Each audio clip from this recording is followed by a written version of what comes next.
Sampanono inggih kula tampi kula mendi sing dadosaken jimat Koko Prabu katuran pinarak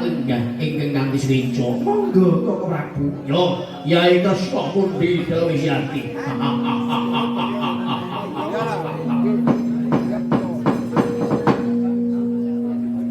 Bapak Penemban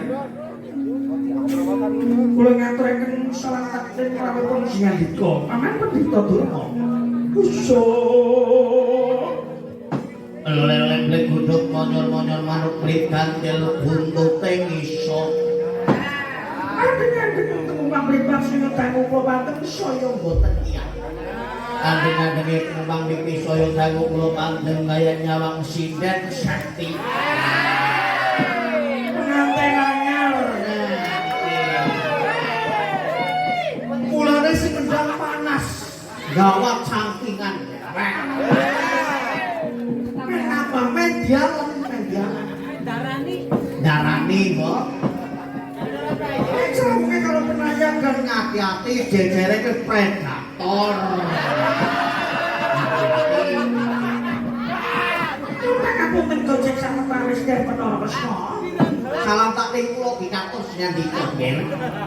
inggih Bapak Penemban utampi kula pundi sengkut dadosaken radagi gayuwanan nggih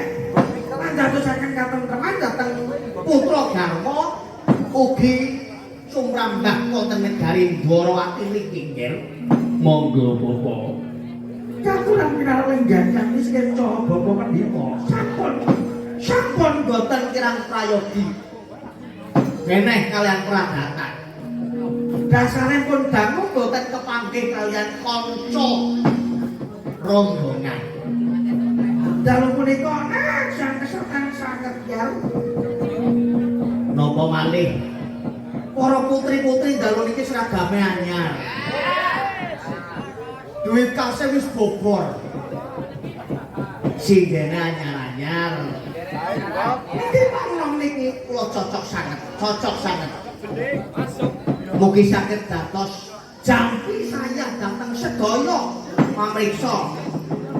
ingkang dalu punika mirsani pagelaran punika nggih monggo nggih dipundang malih nggih sinten ingkang sami marang singgo nggih Bathara Kresna Yayus Nyadi lan Patih Udawa uga Kang Prayuga